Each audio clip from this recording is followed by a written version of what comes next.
It was cool to have a role where you felt seen, where you didn't feel like there were white people writing for your culture. So it's nice to like get to do something where you don't have to like look at the lines and cringe. Welcome to Bitch Talk. I'm your host, Erin. And I'm co-host Ange, aka Captain Party. And for more than 11 years, the show has celebrated underrepresented voices in pop culture and beyond. But not in the snore kind of way, which is why our listeners and followers have graciously voted us Best of the Bay, Best Podcast on 48 Hills for 3 years in a row. Three-peat, bitches. If you like what you hear, follow us on Instagram and check out our website, Bitch Talk Podcast, and rate us wherever you listen to podcasts. We're begging you to judge us. When does that ever happen? Oh, you're not going to say anything? Oh, what'd I say? Yeah. Yeah. Okay, on that note, on with the show. Clink.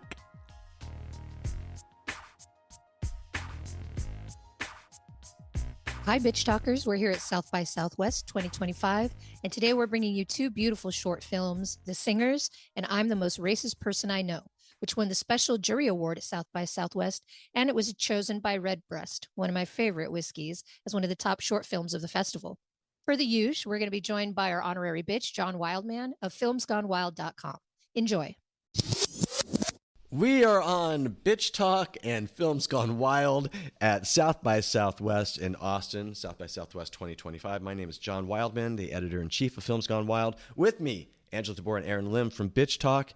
And on this segment, we're going to talk about a short film, a really cool short film called The Singers. We have with us the director and DP, Sam Davis. Sam, welcome to the show. Thank you, guys. Thanks for having me. All right. Introduce our audience to it. They have not seen it as yet. Tell us about The Singers. The Singers is sort of a documentary narrative short film hybrid. We called it a docu-musical. That was sort of the term we made up for it. It's a story of a group of really downtrodden men one night in a bar who have an impromptu sing-off to decide the best singer in town, and this sort of unexpected moment of connection transpires from the sing-off. I want to know, just because we want to get to know you a little better, why this story and why now? Yeah, well, I mean, certainly there were a couple things that sparked for me when I read the short story that the film is based on, which is a short story by a Russian writer named Ivan Turgenev. It was written in 1850, so this thing is ancient. And we had the thought of doing sort of a modern take on it. There were two things that really stood out to me about the short story. One was this idea of diamonds in the rough and sort of putting them on a pedestal, these incredible talents who, no one ever really knows about.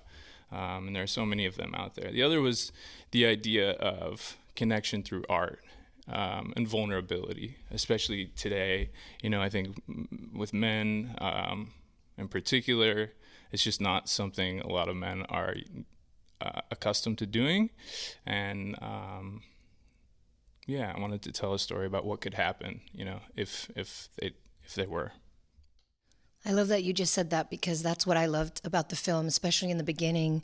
You don't really know what the tone is going to be because of the lighting, the close-ups. It feels a little intense at first, and like, is this going to be light? Is this going to be heavy? And I feel like that's what life is. Like, if you say the wrong word the wrong way, things could have gone downhill. But because someone said the right thing, it became this beautiful moment. So that just like expresses the fragility of life. Yeah, absolutely. Yeah. I wanted to give you an opportunity to talk about the production design, because we talk about sometimes when we're filming that of filling in the frame, and this setting is so dark and so gritty and so full of stuff that reflects and even the color scheme is strange, and it's so well done. I would love for you to talk about that. Yeah, thank you. So we shot at a Moose Lodge. It was originally, I'm from Michigan. I'm from a small town in Michigan, and it was originally set. I knew the exact bar that I wanted to film in. It was this little place in Jackson, and it ended up just not being cost effective to move the production to Michigan. I'm based in LA. And we realized we could just do it cheaper if we found a place in LA. And we stumbled upon a moose lodge in La Habra, and they had never shot there before. And they took a risk and welcomed us. I don't know if they'll ever shoot there again, but you know how film productions are. And I think we left it how we found it. But yeah, the place had great bones. You know, it had this sort of lodgy Americana thing that a lot of moose lodges do. You know, once I found one moose lodge, I didn't know anything about moose lodges, and then I sort of stumbled into this moose lodge world, and they were recruiting us to try to get us to join while we were filming, which was fun. I did not become a member, but they were so nice. I kind of want to. But anyway, yeah, a great production designer, Michelle Patterson, came in and supplemented what was there. We took down all of the modern technology. There were a lot of like digital, like Club Kino tablet screens and like lots of TVs everywhere, and those sort of broke the spell for us. So we decided to take all those down. We put the dollar bills on the ceiling, and it was just all about texture, from the faces of the people that we cast to the details of the location. We wanted to really pay attention to those details. No, it's super rich. When you're watching it, it's really beautiful. You have to talk about the casting and also the song selections, please. The casting was a mammoth task. We when I first read the short story, I was inspired. It was late night. It's when I usually read. I was kind of falling asleep, and I read the short story in a book called "A Swim in a Pond in the Rain" by George Saunders, and I was, like I said earlier, just charmed by these two ideas of diamonds in the rough and vulnerability and expressing yourself. And I put the book down, and the story was kind of lingering on my mind. And I opened up my phone, as I shouldn't, but often do before I go to sleep. And I looked at Instagram, and there was a viral video of Mike Young singing in the subway station.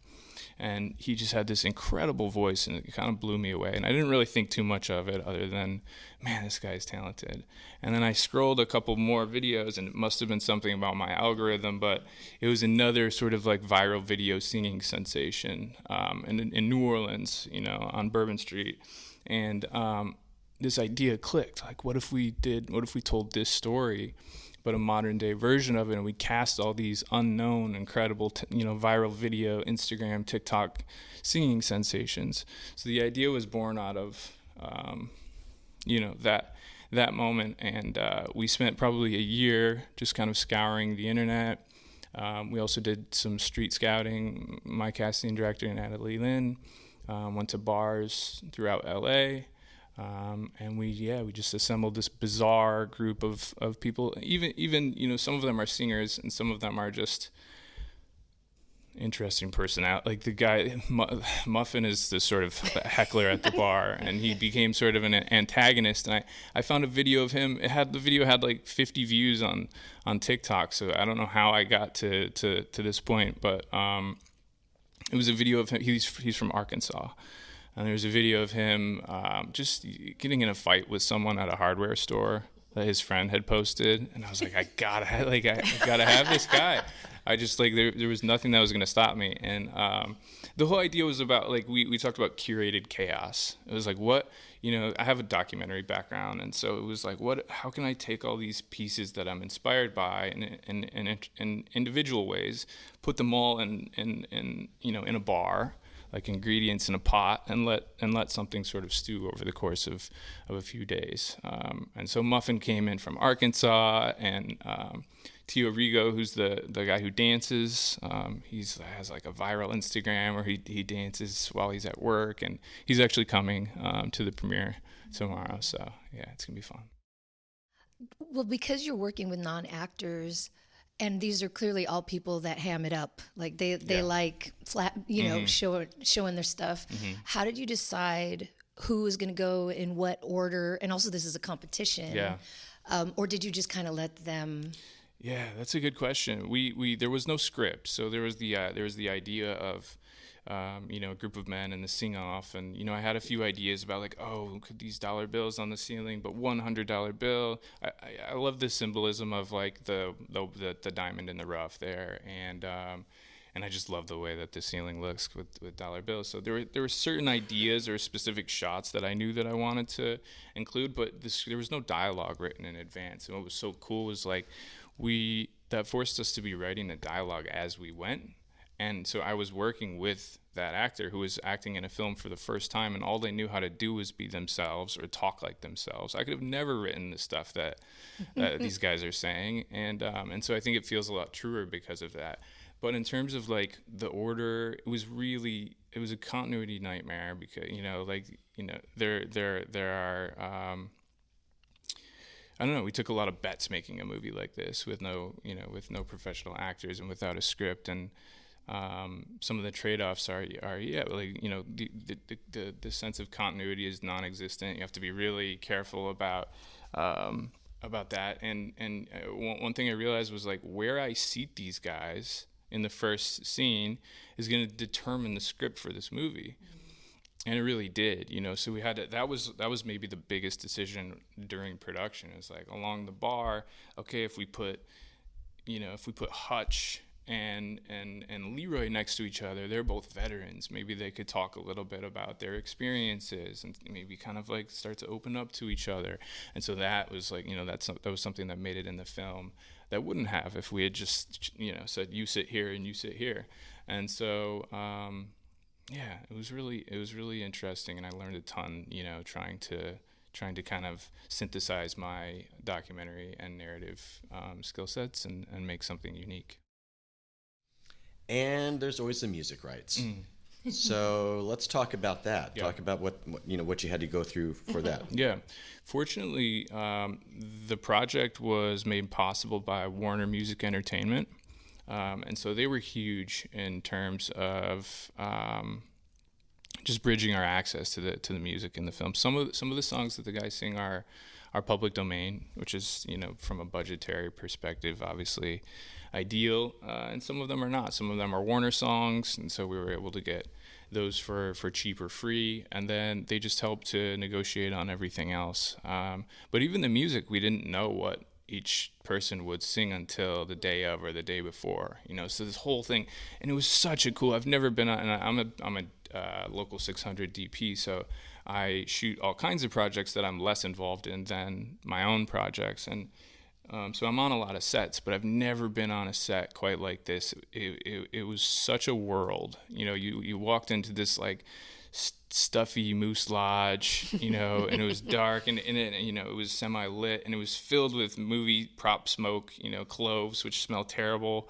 and Will was jamming on this old wooden piano and his raspy voice. This was between takes, like we would just be setting up, and music they couldn't contain it. It was just like that everyone would come together and start to sing, and Mike was gathered around the piano, and a couple of people visited set, and they're like, where are we? And then the faces, around the room, and this really eclectic group of personalities made for a memorable set experience for sure. But yeah, even the music was pretty spontaneous in terms of what each person sang. Judah came from Australia. He's the guy who ultimately in the film doesn't sing, at least publicly. He goes to the bathroom. He, again, because of the lack of script, and on the first day, we realized that like it was just too many songs. This was a 15-minute short film. I didn't have time for, 6 or 7 songs. And so we, I started, at least not at the bar, I don't want them all to look the same. And I started to think, he flew in from Australia for this. I was like, am I going to have to tell Judah, like, he's not going to sing in the film? And I went to pee. And I hadn't even scouted the bathroom at the Moose Lodge, but I walked in, and it was like this pink, like rosy pink tile, and I was like, "This is weird," and it just had such a different feeling to this like hyper masculine feeling bar, and I was like, "Oh, what if he was?" Because he is naturally like he's shy. He was nervous about being there, and he had flown all the way, and I was like, "Oh, maybe he should sing while he pees. And So perfect. It was so perfect. And he went in there and he sang, and his voice was reverberating through it was like a cathedral in there. And it just worked out so beautifully. So it's really stressful to make a film like this, where you have so few questions answered going into it, but also sometimes the magic that spontaneity can result in makes a film really stand out in my experience. So yeah, and it was summer. It was the middle of the summer in La Habra, and everyone was wearing parkas because it was supposed to be winter, and there was a fire burning, and he was dying inside the bathroom stall. But he wasn't too happy with me about that. Well, I did want to ask if there was any real alcohol involved before we go, because that helps question. Loosen up the lungs. we debated that fiercely going into it, and we were casting people off the street, and like we didn't, we're like, is there going to be a fight, and will we be able to maintain their focus? And so generally, it wasn't like there wasn't just alcohol out and about, but occasionally, like before someone's song, or they would come to us and say, "Yeah, man, what do you think? Could I just get one glass?" And we would slip them a little something. And I think people probably went behind our backs and just reached behind the bars right there the whole time, a couple of times. So yeah, there may have been a little bit. Again, as someone who's shot a bunch of things, whatever, I cannot believe that you made it through without just some kind of disaster. It's amazing. But it really it does come together remarkably, and really has a out of place, out of time feel that is really quite amazing. So congratulations on that. Thank you. Absolutely. Again, the film is The Singers. We've been talking to the director and DP, Sam Davis.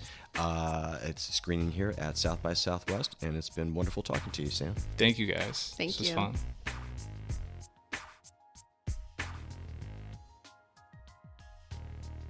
Thank you to our Squabble Up bitch, Jess Distad, and our Denial is a River bitch, Annie Tabora Gakula, for supporting this episode.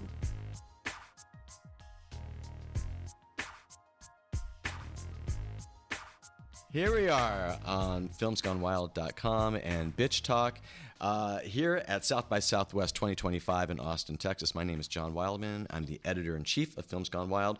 With me is the Bitch Talk twosome, Aaron Lim and Angela Tabora. And this segment, we're going to talk about a short film, which I love, and we're going to talk about that when I get my chance up here. But the film is I'm the Most Racist Person I Know, and we have a full crew here, and they're going to introduce themselves and tell you what they did on the film. I'm Shabana Aziz. I'm an actor. I'm Kavitha Anandasivam, and I'm also an actor. I'm Serena Sivashankar. I'm the producer of the short. I'm Leila Varghese, and I'm the writer-director. Awesome. Now, we always start our segment by having our filmmakers introduce the audience to the film because they haven't seen it yet, so you're up to bat. Yeah, I missed the opportunity to say I was Dev Patel there. That would have been good. Our favorite joke. So the film is exploring. I became fascinated with dating and like our biases when it comes to dating, and especially like as I'm half Indian, half Lebanese, and I came to a realization that I was kind of always avoiding anyone that was from a similar background to me and like kind of automatically disregarding them romantically. And so basically in the film there is Lully who sets out to ask out this girl who she has on a pedestal, who's a white woman who works at a bar, and she tries to ask her out disastrously, and then she gets a pity date offer from Anna, who Kavitha plays, and ends up on a date with another person from a similar background to her. And it starts to unravel things about herself that she's never really considered before, because she's never been on a date with another woman of color before. Yeah, I have to say there's a lot that I related to in watching this short film, and it something that kept coming back to me was this is why we need to tell our own stories, because you don't see stories like this all the time told in the way that it is told. So I'd love to go around the table and just hear from each of you what it meant to work on a story like this and how important it is to tell these stories. We can start with Shabana, return guest from Bitch Talk. Welcome back to Bitch Talk. Thank you. It meant a lot. I think it's like a really interesting topic, and I like that we like Leela poses a lot of questions with it and doesn't necessarily provide answers, because there isn't neat, tidy answers to like how you're supposed to navigate this kind of thing. It's like a lot of internalized racism, but also like the power of like white proximity is power, and so then what is that like? It adds a layer to like your life, like existing in a society. Like we all grew up in Australia, which is a very multicultural place, but also like white Australia existed for a long time, and there's certain political movements happening now. So that's, it's quite complicated, and I think that it was really nice to be on a set with this many. I mean, it's like all brown women here today, which never happens. The credits, it's like... Yeah. Oh, I might speak out on that. Like, it's the first 3 cards have 4 brown women on the credits, so that's like us 4. Which, like, I work in post-production too, so I did make the credits for that. I literally cried a little bit, because I've never seen that in film. Apart from like obviously international cinema, but with something quite Western, I'm mostly tearing up a little bit because I'm a little sook, but with it like me too, it's fine. Yeah, I'm the crier in this. Yeah, so I think it was just so important to see that. I was just like, I knew that working with Leela, this was going to be a pretty important story to tell, and one that resonates obviously with you guys and a lot of the audience. But just having that kind of representation is so important, and I think even behind the scene, like even behind the camera, like behind the creative as a producer as well, is super important, which we always overlook because it's easy to see the face in front. But yeah, that's what I've kind of learned. Sorry, I'll go back Yeah, to like diversity behind the camera is so Yeah. important, and just because it's invisible to the audience at first glance doesn't mean it's not important, and it really does serve the diversity that you do see on screen as well. It meant a lot. It was it's obviously a really ballsy film, like from the title to the content. It was cool to have a role where you felt seen, where you didn't feel like there were white people writing for your culture, which, I'm sure Shab has also experienced a lot. So it's nice to like get to do something where you don't have to like look at the lines and cringe.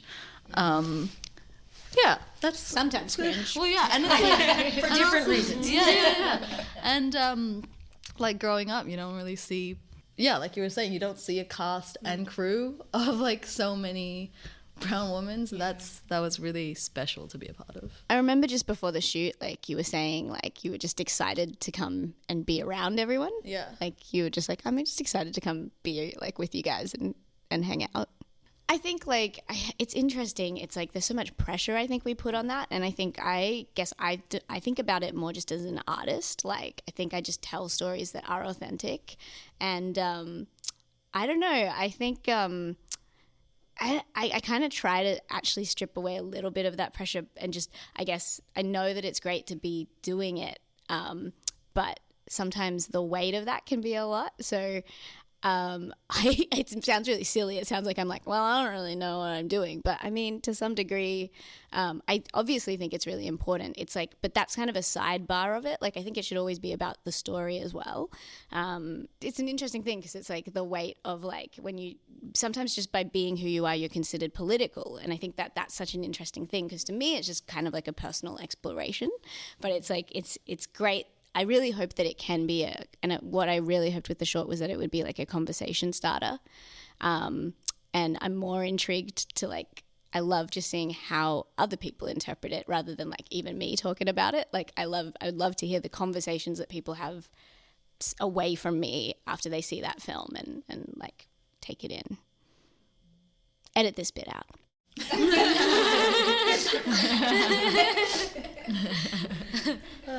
I want to talk about the title of this short, and also how is that what brought you all on board to this film? So many people, like most of the notes were like, scrap the title. Everyone was like, it's too long. It's like, it's not a good title. But we just like, we had many conversations about it and we just couldn't, there's something about it. We just couldn't let it go. And I think for me, it just came from a really real place of like, I really feel guilty about, I've had thoughts where I've done something subconsciously or felt something subconsciously and just said to myself inside my head, I've been like, oh my God, like, I'm so racist. Like, it's like, and I think everyone in society does it every day. Mm-hmm. There's little moments where something happens and you judge somebody and then you go, oh my God, why was I doing that? That's like, which is interesting because I think that's what this film is sort of about too. It's like, what are the things we're subconscious of? What are the things we're not even necessarily thinking about in life in general? There's dating, and then there's also just like internalized racism in the life as well. Yeah, and I think it also leads into that internalized self-doubt. As women, like, we're always just so apologetic. We always don't want to take up space. And especially as, like South Asian and Asian women, you're like, oh, I need to be even smaller because, like, my cultural background also tells me to be smaller as well as being a woman. It's like the double whammy.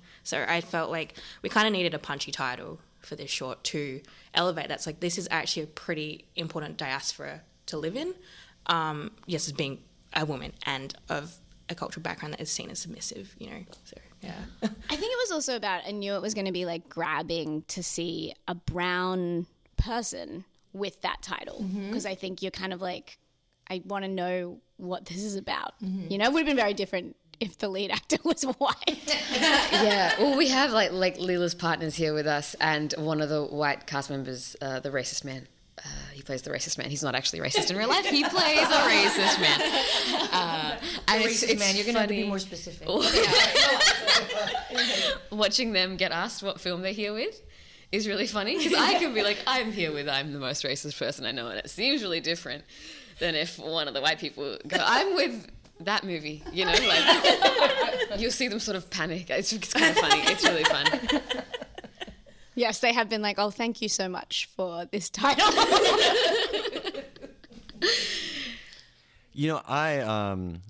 I oftentimes talk about romantic comedies when analyzing them on what is legitimately romantic and what is legitimately funny in the same combination. And I think times, that we give a benefit of the doubt to films that we call rom-coms that are maybe romantic, not so funny. Maybe funny, not so romantic. And I was actually talking to someone about the film last night, and I go, "This is it's been a while since I've seen a new film that I considered that succeeded on both fronts." So congrats on this. That's great. Yeah, whoa. That's very sweet. And so which leads me to my question. I'm gonna start with our two stars, and. When you're acting in something where you're supposed to be attracted to someone, your director hopefully has cast well on chemistry, and they're hoping too. They're like crossing their fingers as they're in Video Village, if you had one, or behind a monitor, watching this. But as actors, you're playing off of each other, and you have to at least give the impression that you're attracted to one another, or or the attraction is developing, and we figure out different ways to do that. So I would love for both of you to talk about that, about how you work, because it works. And like I said, I'm a sucker for romance, and I bought it hook, line, and sinker. I was cheering for you two, rooting for it. So both of you talk about that, about how you worked off of one another. I would first love to say thank you so much for watching the film and thinking we had a Video Village.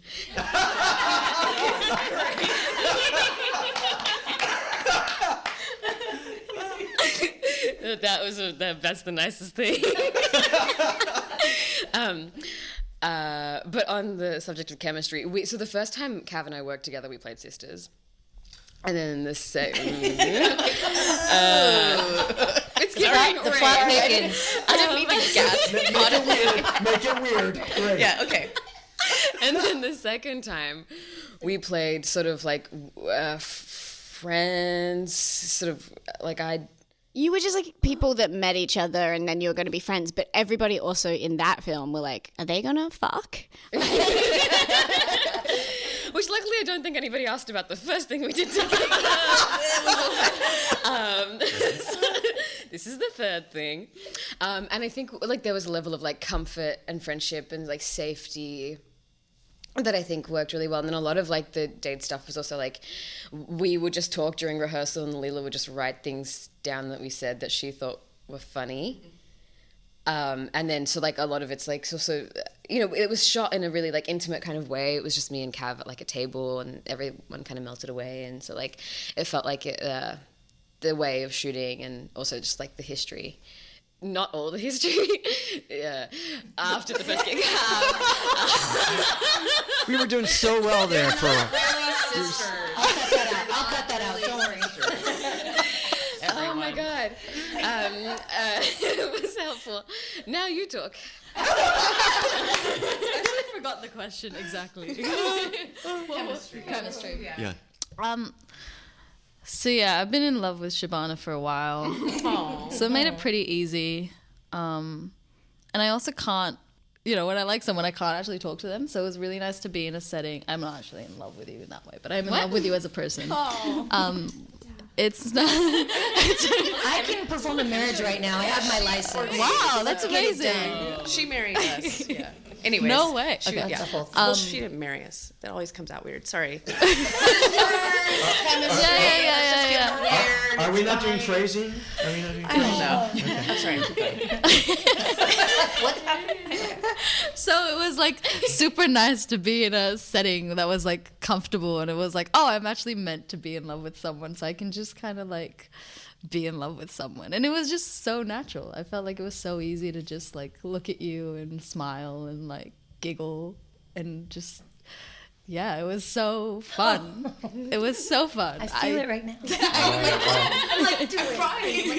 What's happening? Okay, and then I'm going to steer this to the comedy. John, get out of here. I'm going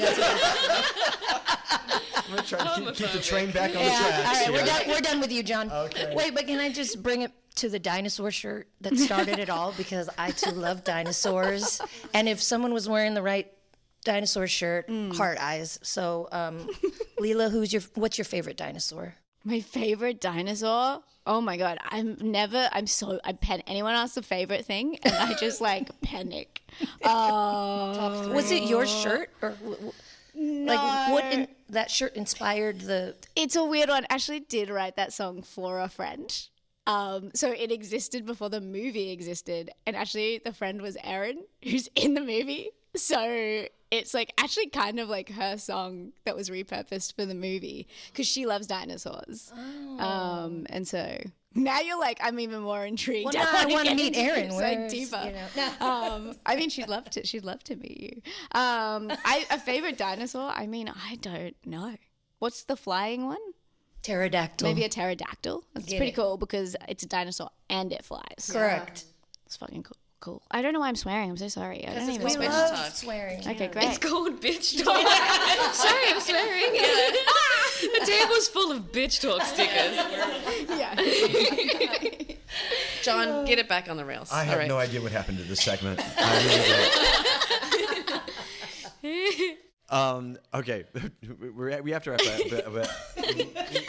But It's gone really. Let's just keep going. It's gone really well. But Leela, I wanted to finish with you on the comedy aspect, which is as a writer director, you write stuff and you go, this is gonna be hilarious, and then you shoot it and you go, oh, it's kinda right, and sometimes you're shooting the scene and you go, oh, I wasn't expecting that. That's so talk about that aspect, because we've already solved the fact that our sister lovers, wherever that thing is all working out, that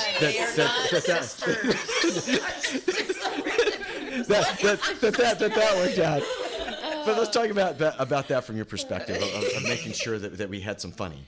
Yeah, I mean, I think it's in the script to start with, and then it's like absolutely to bring it back to the sister lovers. I mean, This is your next film. Yeah. I'd watch. Oh, sorry.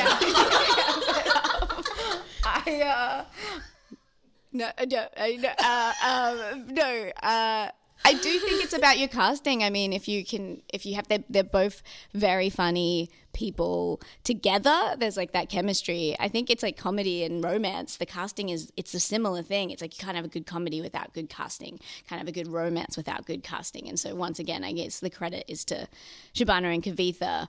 And then it's a weird one because these guys are going to laugh because everyone's talking about like the comedy of the film. But this is actually the first time I've directed something where I took a bit of the pressure off chasing the comedy. So actually, like, we kind of just let the script exist without like any like I think I said that to you guys. I said, it's funny for you as characters, but it doesn't necessarily have to be like we're thinking about it for the audience, because I wanted it to feel like a story that was their story, that they were having fun, that the film wasn't necessarily for the audience.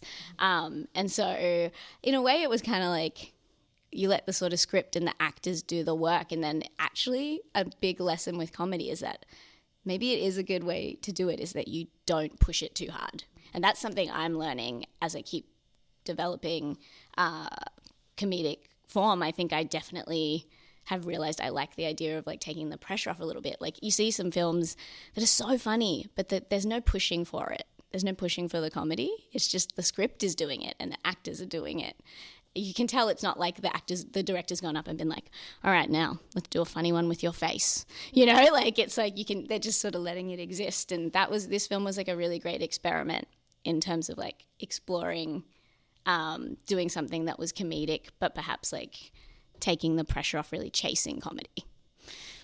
I don't know if that was really an answer. You killed it. You killed it on the answer. Again, the title of the film is I'm the Most Racist Person I Know, which is, again, it is legit romantic, is legit funny, screening at South by Southwest. We've had with us the stars, Shabana and Kavitha. We've had producer, Serena, and our writer-director, Leela. Thanks for being on the show. Thanks for having us. Thanks for having us.